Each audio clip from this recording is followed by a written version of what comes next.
Hello and welcome to episode 334 of the Daily Sales Message podcast, where every single day I share a piece of simple and actionable advice. It's designed to help you feel more confident and sell more stuff too. If you're new around here, my name is James Newell. I teach people how to sell for a living. And for me, it comes in two parts and they come in this order. First of all, if you want to be good at sales and selling, you don't have to talk as quickly as I do, but you do have to have a clear sales message. You have to be able to explain very clearly what it is you offer, why people should care about it, why they should buy from you. And then secondly, you need selling confidence, the ability to be relaxed and comfortable and confident in a selling situation. In this episode, I'm talking about presentations. When you're sharing a screen, you're sharing a slide deck, or if you're in real life, people are looking at the back of your head as you present your slides to them like this. And one of the problems I've got on the back of the head thing is a perfect analogy is, if you've ever been to a real life presentation, they're a little bit less common since the times of COVID-19, etc. But if you've been to a real world presentation, often people put lots and lots of words on the slide and they literally read the slide to you. And I don't know about you, but I'm just reading ahead of you and I'm going to get bored waiting for you to catch up because I'm reading ahead of you. And I know why people do it, because they get nervous. Public speaking is a nerve-wracking thing. I understand. 1,000 million speeches ago, I was also nervous at public speaking. You wouldn't believe it now. People think I lie about it, but I was absolutely terrified like most people, but I broke through that. So people read it because it helps with their nerves. And they feel like if I give you all the information there, it's almost like you can just sift through and pick what you want. A bit like a jumble cell. It's like, there's all the information. What do you want? But it's not very engaging for people.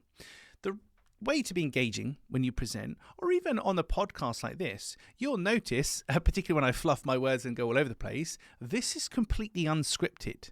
I literally have, if I look at my notes here, there's 1, 2, 3, 4, 5. I have 6 words to film and record this entire podcast with. And those 6 words are, the point of today's episode, it's a conversation, not a presentation. It's a conversation, not a presentation. That's all I've got on my screen. And I'm talking around that. And by talking around that and explaining it in my own words and kind of ad-libbing and improvising as I go, you should feel my energy and my presence, whether you're listening to this or whether you're watching me, you should feel that I am actually here and I'm connected with you.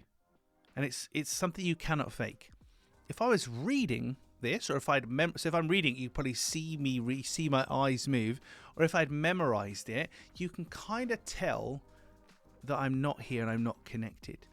So when you read things, not only do you bore people and they read ahead of you, but they just don't feel like you're there. So what's the point of this? I can read, like, why are you here? Just send me the slide deck then, James. Why are you actually here? Whereas if you have a lot less on the slide and then you talk and you ad-lib and you put your personality into it, it's much more engaging and fun for the recipient, the audience, whatever you want to call them. Makes it much easier for them to connect with you. And over time, that's how you build real confidence when you're presenting.